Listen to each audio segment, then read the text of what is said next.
What up, Space Fam? Goes in here from Anime Uproar, and today I'm going to be doing a video I've been planning for a while, a video talking about every Hokage and their powers. I've been a Naruto fan since elementary school, so I'm psyched to finally be making a video fully dedicated to Naruto. Although I did mention Naruto in other videos like the best geniuses in anime, link in the description. If you want to keep seeing Naruto videos in the future, the best thing you can do is smash that like button and share this video with fellow Naruto fans. Let's try to get something cool like 4,000 likes on this video, and I'll get started on the next Naruto video ASAP. If you haven't, be sure to subscribe, and this is crucial, ring that notification bell or you will miss future videos. Keep in mind there will obviously be Naruto spoilers if you haven't watched the series yet. Now without further ado, let's jump into it. If you somehow don't know, the Hokage or Fire Shadow is the leader of the Hidden Leaf Village. He or she represents the village and protects the land of fire from the shadows, aka from possible threats. Throughout the series, becoming Hokage has been Naruto's goal, and by extension, the goal of every Naruto fan.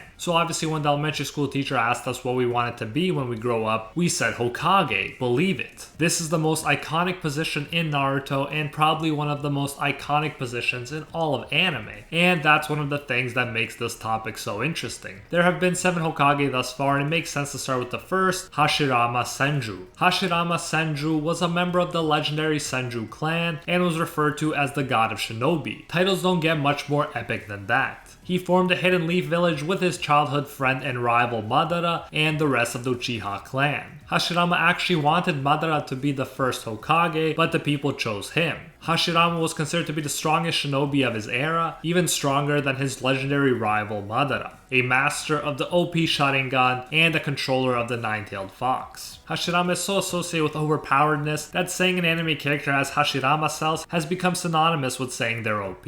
As we'd expect, the first Hokage had amazing stamina, healing, and strength. We can't go over every technique in this video, but let's look at some highlights. We know that he's known for Wood Release, aka Wood style moves, a nature transformation Kekkei Genkai, which combines earth and water. In his Sage mode, he could use the attack Sage Art Wood Release, true several thousand hands, to stop a Nine-Tailed Fox and Susanoo combination, one of the most OP combinations in the series. His will is strong enough to be able to easily undo the binding of Orochimaru's perfected Impure World Reincarnation Jutsu. Orochimaru singles him out as being on a different level even among the Hokage. He could fight 24-hour battles and keep going, which reminds me of One Piece where some fights can straight up last for days. Although Hashirama often uses a combination of earth and water release, he can actually use all 5 basic nature transformations, including fire, lightning, and wind. And beyond that, he can use yin and yang release too. He could put tailed beasts to sleep and create dragons out of wood that would wrap around and absorb an opponent's chakra. And obviously beyond ninjutsu, Hashirama was an expert in taijutsu and could even use genjutsu to trap opponents in infinite darkness. Now let's look at his little brother, the second Hokage, Tobirama Senju. Tobirama was the realist, where his older brother was more of an idealist. The brotherly relationship is a fun one where Tobirama respects his older brother but also criticizes him for being foolish and naive at times. He was quicker to clash with the Uchiha clan than his older brother, but he did come to respect and help some Uchiha, including Sasuke. During his time as Hokage, there was no one greater than Tobirama. He might not have been as strong as Hashirama, but he was referred to as the fastest ninja in his time. He could put explosives and space-time ninjutsu marks on you before you would even know what hit you. Tobirama also invented the Shadow Clone Jutsu, one of Naruto's favorite moves. Tobirama can sense exactly how many people are around and their strength by placing his fingers on the ground. He can sense chakra from far away and even identify whose chakra it is. Like Hashirama, he could use all 5 basic nature transformations and yin and yang release, but he was specifically known for his water release. Being a waterbender of the highest class,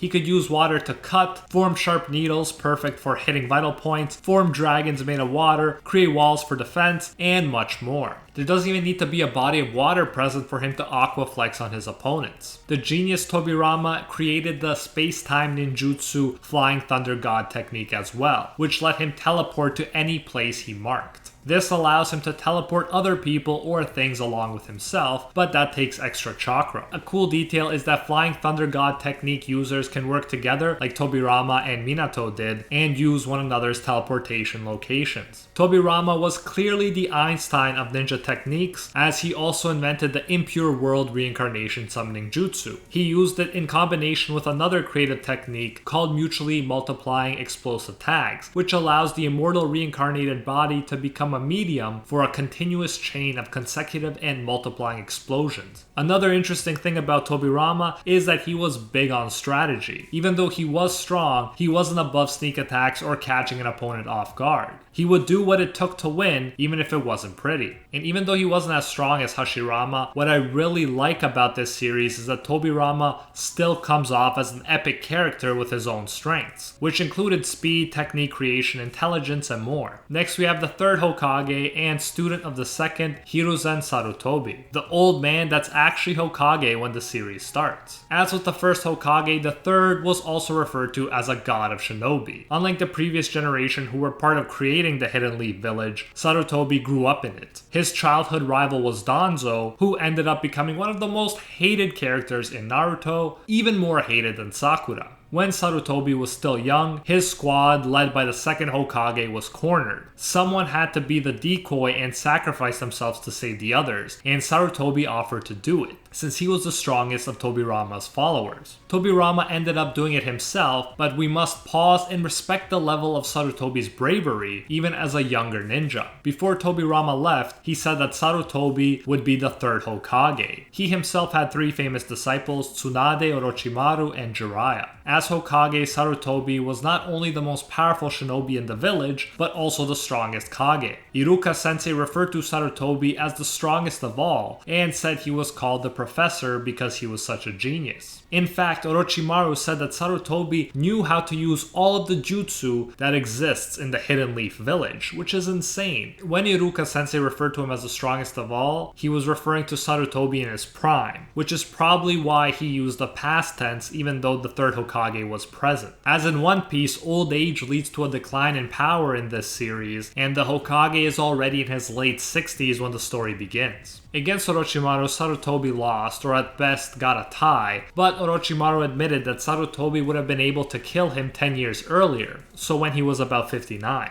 Still, even at 69, Sarutobi is smart enough to realize that even if he doesn't have the strength to pull out Orochimaru's whole soul, he can at least take his arms so that the Snake Man can't use jutsu and keep fighting. This dude at the age of 69 sacrificed himself and found a clever way to save the village he loved so much. You gotta respect that. It was said that Sarutobi had a lot of chakra before, but it reduced in old age to the point where it was dangerous for him to split his chakra with more than 2 shadow clones. Luckily, he was amazing at chakra control, so he could make the most of his low chakra reserves in old age. Sarutobi didn't just master jutsus, he also helped to advance them, and he could quickly break down a jutsu he saw for the first time and figure out what made it tick. Like the first two Hokage, Sarutobi could use all 5 basic nature transformations along with yin and yang release. He could release streams of fire, rock, water, wind, and lightning with no problem. It feels like every famous anime has a character associated with monkeys. In Dragon Ball Z, it's Goku, and in One Piece, it's Monkey D. Luffy. In Naruto, it's Sarutobi, who could summon the Monkey King, Enma. Enma could transform into a staff that was Sarutobi's weapon of choice, although it was a bit too heavy for him in his old age. The staff was hard as diamond and could extend. And of course, I have to mention Dead Demon Consuming Seal, a sealing technique that even Orochimaru didn't know about. The technique summons a Shinigami, and in exchange for your life, you can seal away an opponent or at least part of an opponent. It seems you could even escape the whole sacrificing your life inconvenience if you use a shadow clone to perform the technique, which is how Sarutobi stopped the first and second Hokage after they were brought back the first time by Orochimaru. Next up, we have the fourth Hokage, Minato Namikaze. He's Naruto's father and kind of made the whole Naruto as an underdog orphan narrative change into Naruto is the chosen one with OP parents narrative. Minato took over for Sarutobi for a while until he sacrificed his life to save the village by sealing a part of the nine-tailed fox into his son Naruto. He was called Konoha's Yellow Flash because of his remarkable speed. He was actually part of Jiraiya's team when he was younger, giving Jiraiya a sort of grandpa-grandson relationship with Naruto. Jiraiya said that Minato was a rare genius, the kind of genius you don't see often. The Raikage admitted that Minato was faster than him and that a finer shinobi than Minato never lived. When the threat of Orochimaru loomed over Konoha, it was suggested that Minato could have stopped him if he was only still alive.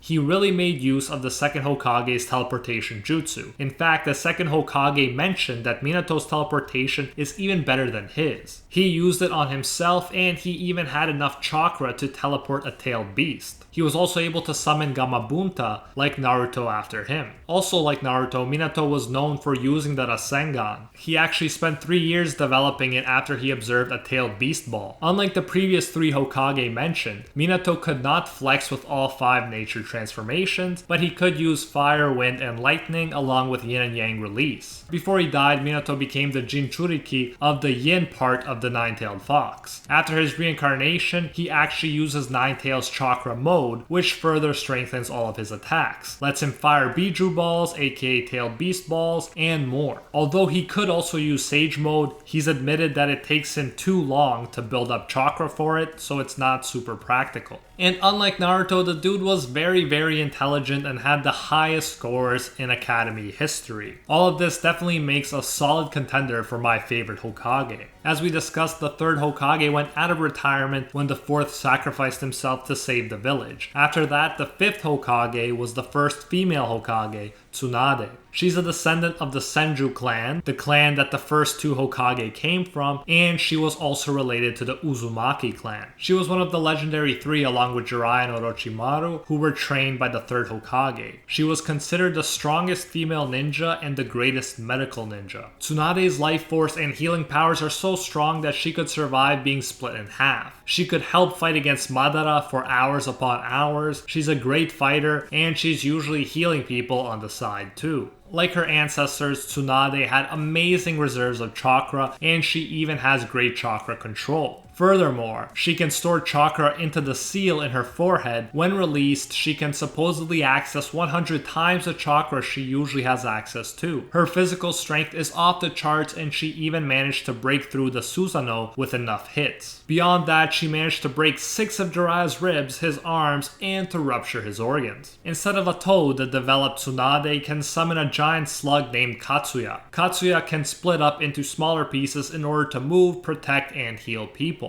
Tsunade can connect to Katsuya and thus heal people remotely with her giant reserves of chakra. Tsunade can use 4 nature transformations including lightning, earth, fire, and water, as well as yang and, according to the anime, yin release. One of the most interesting things about Tsunade is that she's 50 but uses a transformation technique to maintain the appearance of a woman in her 20s. Like Jewelry Bonnie from One Piece, Tsunade can change her age to trick people, especially when she needs to escape from gambling debts. Her transformation will remain until she completely runs out of chakra, then she will revert to her actual age. Tsunade was the medical ninja who managed to fix Rock Lee, who might have never been able to be a ninja again if not for that difficult operation. And Orochimaru knew that she could heal his arms if anyone could. Tsunade also invented the ultimate regeneration technique called Creation Rebirth, which releases so much chakra that her wounds heal right as they happen. The normal healing process is insanely accelerated to the point where it's as if the damage didn't even happen. Next up, we have the 6th Hokage, the very popular Kakashi of the Sharingan, which is ironic because he doesn't actually have a Sharingan as the Hokage. Kakashi is from the Hatake clan rather than the Uchiha clan. He had a Sharingan because he got it from his childhood friend Obito. We all know Kakashi as the cool leader of Team 7 who loves to read Jiraiya's novels. Kakashi was a prodigy before he ever got his Sharingan eye. He was promoted to a Jonin, the level right before Hokage, at around 12 years old. To put this in perspective, Naruto's already like 13 during the Chunin exams. Even before he became Hokage, Tsunade was saying that if anything happened to her, there's Kakashi to fill the role. His abilities were that obvious even then. When fighting him, Pain immediately realizes how much of a pain Kakashi is and wants to defeat him immediately because he can plainly see that he's a threat. Kakashi is great at many things. For instance, Naruto said after the time skip that Kakashi was smarter than Shikamaru, had a keener sense of smell than Kiba, was more adept at the Sharingan than Sasuke, and had greater taijutsu than Rock Lee. Kakashi is already a legend at the beginning of Naruto, known as the copy ninja who's copied over 1,000 different techniques. Thus, you can bet his knowledge of ninjutsu is on point. Rather than summoning a toad or a slug, he can summon up to 8 ninja dogs. Yet another way he flexes on Kiba. These dogs can talk, walk on water, dig underground, sniff out an enemy, hold them, attack them, and more. They are very versatile. Kakashi can use all 5 nature transformations along with yin and yang release. The dude can create water dragons, launch fireballs, and travel underground, but he is perhaps best known for his lightning release. He can use Chidori, cut lightning, produce lightning clones that paralyze opponents when touched,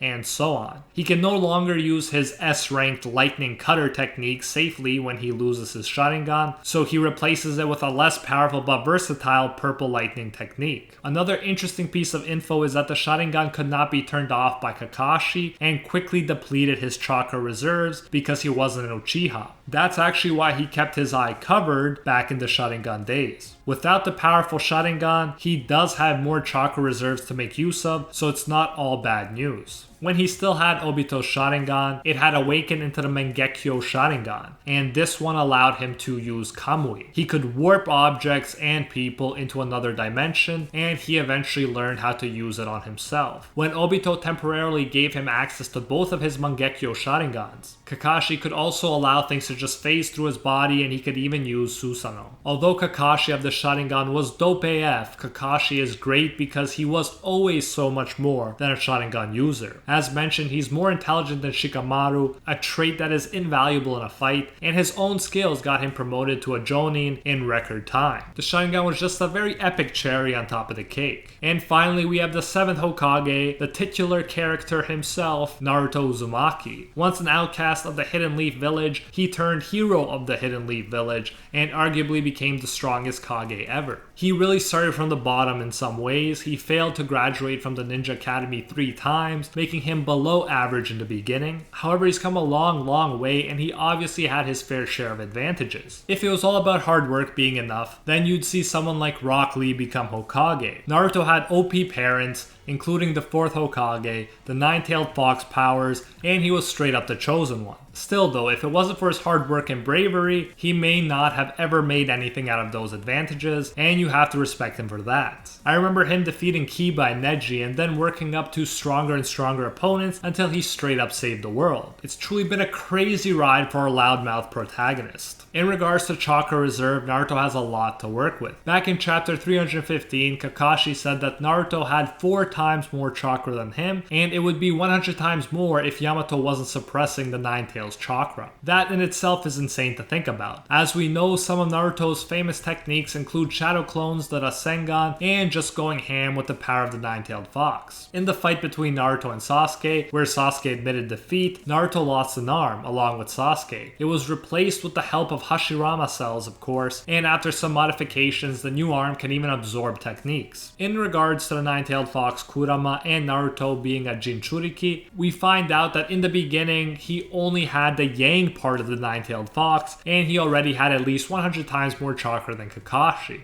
He later gains the yin part too, raising his Jinchuriki powers even more. Kurama even says that Naruto's mom and Hokage dad pale in comparison to his mastery over the 9-tails chakra. 9-tails chakra mode and then Kurama mode, where Kurama wholeheartedly accepts Naruto, took the 7th Hokage to a whole other level. In these modes, Naruto can sense negative emotions and even resist Genjutsu. Naruto's Tailed Beast mode allows him to launch a barrage of Tailed Beast balls at his opponent, as well as to heal people by touch. Similar to a summoning, Naruto can maintain his human form as Kurama appears and they fight as two entities. Naruto also has a piece of every Tailed Beast chakra, allowing him to draw on their skills and allowing the Tailed Beasts to speak to each other through him. Perhaps Naruto's most famous and deadly jutsu is the Sexy Jutsu, which was always super effective against Jiraiya. The reverse harem version even helped him in the fight against the final boss Kaguya, in some ways proving to be even more effective than even Amaterasu. As mentioned, Naruto always has Jiraiya's handed down toad summoning, his insane number of shadow clones, his Rasengan which he learns to turn into the S-class technique Wind Release Rasen Shuriken, and he even becomes able to use multiple Rasen Shurikens at once. When he gains 6-path Senjutsu, Naruto can use all 5 basic nature transformations including Yin and Yang Release, and he becomes able to fuse the 6-path Sage mode with Kurama's chakra in order to become Ultimate Golden Naruto, the form I love to use in Jump Force with his truth-seeking orbs and his ability to launch powerful Biju bombs. And that's the evolution of someone going from ninja dropout to world-saving ninja superhero. Obviously there are more details about Naruto's powers and that of the other Hokage that I could not fit into this video without making it ridiculously long, but if you want to go super in depth into any one of them or into any other character, I can do that in a separate video. Just let me know what you want to see in the comments. Also, let me know if you'd like to see this kind of video done for the rest of the Kage, for the Akatsuki, or for another group altogether. If you did enjoy this video and want to see more like it, the best thing you can do is smash that like button and share this video with fellow Naruto fans. Remember, I'll get started on the next one as soon as we hit 4,000 likes on this one. If you haven't, be sure to subscribe, and this is crucial. Ring that notification bell or you will miss future Naruto videos. And let me know if you guys want me to catch up to the Boruto manga and make some content about that as well. Lastly, the YouTube ad rates have significantly dropped recently, so the help and support we're getting from our Anime Outpour patrons is now more important than ever. A very special thank you goes out to our patrons over on Patreon who help us survive these YouTube issues and who help make videos like this one possible. First and foremost, I want to thank the legend, acknowledged by Lord Twigo himself, Efren A, and the 1-tier patrons, the ones who stand atop all clans: Steven Ingrata, Alola Natem, The World, Steelers, Acquire Respect, Pate Hefa, Jonathan King, Desi D, Brandon Aviles, Papa Smurf, The School Bus, King Riser, Emperor Otaku, Richie Martinez, and Thomas Jones. And our Pro Hero tier patrons, the one and only Gilgamesh, Nothing But a Fan, Jason Wilson, King Zeldris, Anatoly Kazatsky, Angel Cruz, Cricket XP, Joe Stanton, Very Gucci, Alicia Actor, Jessica Kayla Fawn, Hinokami and Water, Bonnie Park, Zodiar 12, Rathuin Deora, Tien Huang, Cynical, Kraken, Fulgus77, and Deadly Saint. Thank you all so much. If you enjoy our work, you can support more of it by going over to patreon.com/animeoutpour and becoming a patron today for as little as $1. If you do so, you'll get your name featured in future videos alongside these amazing people right here, and you'll even get access to our private patron-only Discord where we talk about anime,